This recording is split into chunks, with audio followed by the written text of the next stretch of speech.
Assalamualaikum warahmatullahi wabarakatuh. Perkenalkan, nama saya Maesatri Andika dengan NIM B1B1222045. Di sini saya berasal dari Prodi Ilmu Pemerintahan Fakultas Hukum Universitas Jambi. Dan tujuan saya membuat video ini adalah untuk melengkapi tugas tata kelola keuangan pemerintahan dengan dosen pengampu Bapak Alfa Biriansyah SIP MIP. Di sini saya akan sedikit memaparkan mengenai siklus pengelolaan keuangan daerah Provinsi Jambi. Materi yang pertama adalah pengertian. Anggaran daerah adalah rencana keuangan yang digunakan oleh pemerintah daerah sebagai pedoman dalam memberikan pelayanan kepada penduduk. Menurut Undang-Undang Nomor 32, proses penyusunan anggaran 2004 melibatkan eksekutif Pemda dan legislatif DPRD, di mana kedua belah pihak bertemu melalui panitia anggaran. Materi selanjutnya adalah pengelolaan keuangan daerah Provinsi Jambi.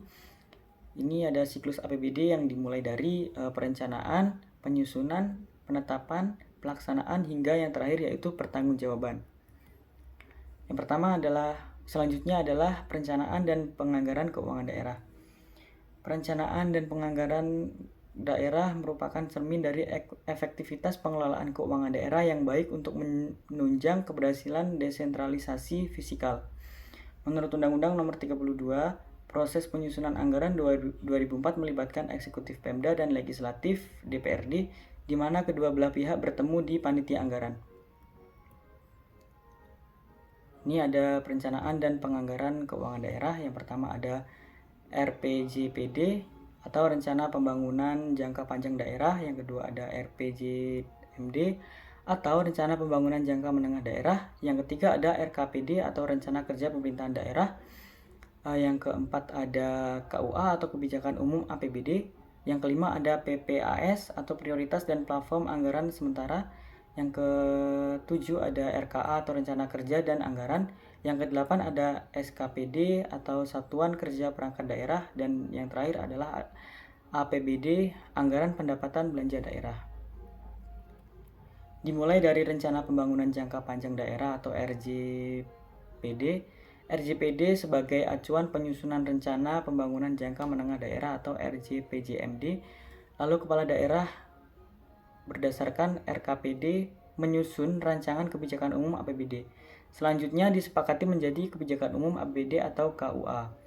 Pemerintah daerah dan DPRD membahas rancangan prioritas yang plafon anggaran sementara atau PPAS yang disampaikan oleh kepala daerah. Kemudian kepala daerah menerbitkan pedoman penyusunan rencana kerja dan anggaran RKA SKPD. Setelah RKA SKPD dibuat, selanjutnya adalah penyusunan rencana peraturan daerah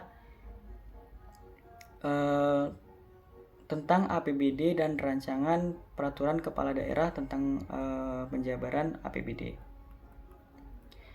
Materi selanjutnya adalah pelaksanaan pengelolaan keuangan daerah.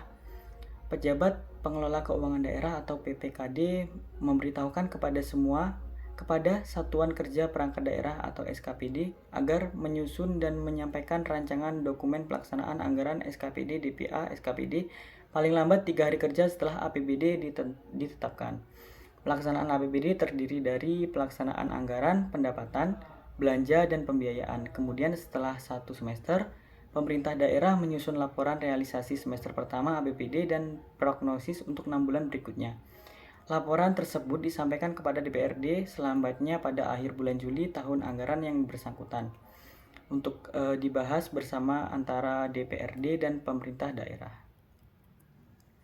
Di sini ada contoh pendapatan dan uraian belanja pemerintah daerah Provinsi Jambi.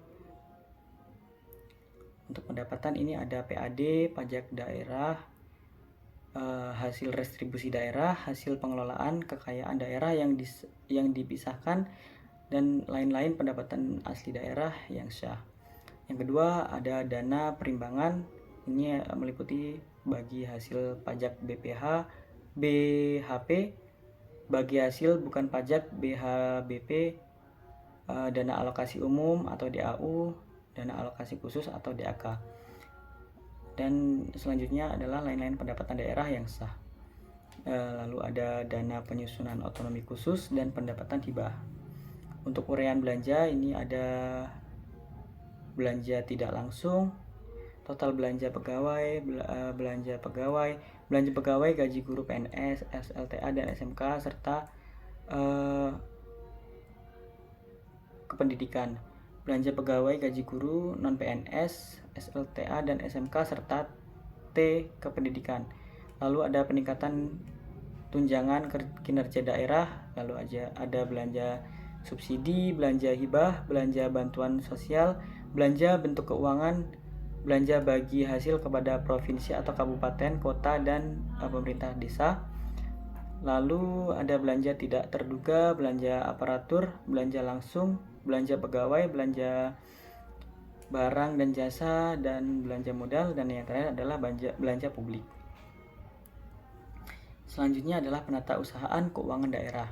Di sini ada bendahara penerimaan.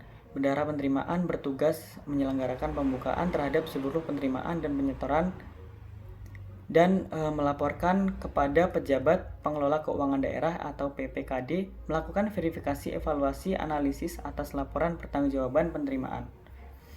Lalu ada bendahara pengeluaran. Bendahara pengeluaran bertugas untuk mengelola uang persediaan, menerima dan menyimpan, menata usahakan dan membukukan uang dalam pengelolaannya, melakukan pengujian dan pembayaran berdasarkan perintah pejabat-pejabat komitmen atau PPK. Yang selanjutnya adalah pertanggungjawaban.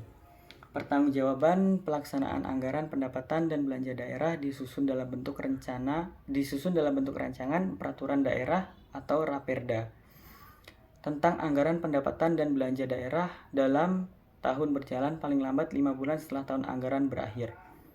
Kepada kepala daerah wajib menyampaikan rancangan peraturan Dewan Perwakilan Rakyat Daerah atau DPRD berupa laporan keuangan yang telah diaudit oleh Badan Pemeriksa Keuangan atau BPK.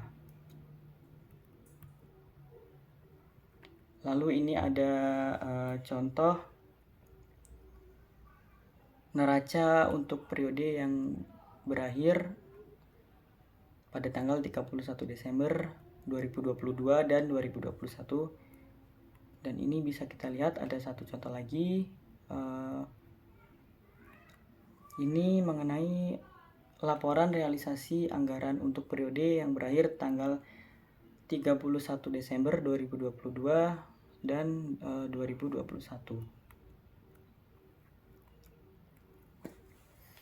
Lalu yang selanjutnya adalah pemeriksaan.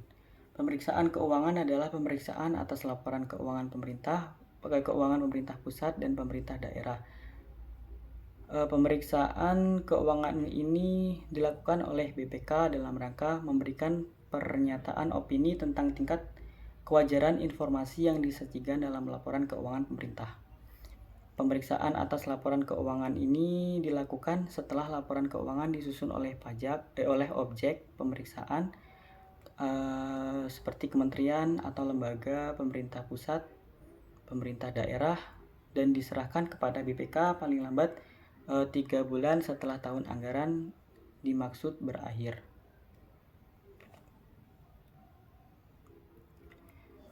Yang terakhir adalah kesimpulan. Pertanggungjawaban pelaksanaan anggaran pendapatan dan belanja daerah disusun dalam bentuk rancangan peraturan daerah atau Raperda tentang anggaran pendapatan dan belanja daerah dalam tahun berjalan. Laporan keuangan pemerintah daerah provinsi ini disusun untuk menyediakan informasi relevan mengenai posisi keuangan dan seluruh transaksi pemerintah daerah selama satu periode pelaporan. LKPD terutama digunakan untuk membandingkan realisasi pendapatan dan belanja dengan anggaran yang telah ditetapkan melalui kondisi keuangan, melalui efektivitas dan efisiensi, dan membantu untuk menentukan ketaatan terhadap peraturan perundang-undangan yang telah disusun atau dibuat. Mungkin hanya itu yang dapat saya sampaikan. Apabila ada kesalahan kata yang saya sengaja ataupun tidak saya sengaja, saya mohon maaf yang sebesar-besarnya. Saya akhiri. Wassalamualaikum warahmatullahi wabarakatuh. Terima kasih.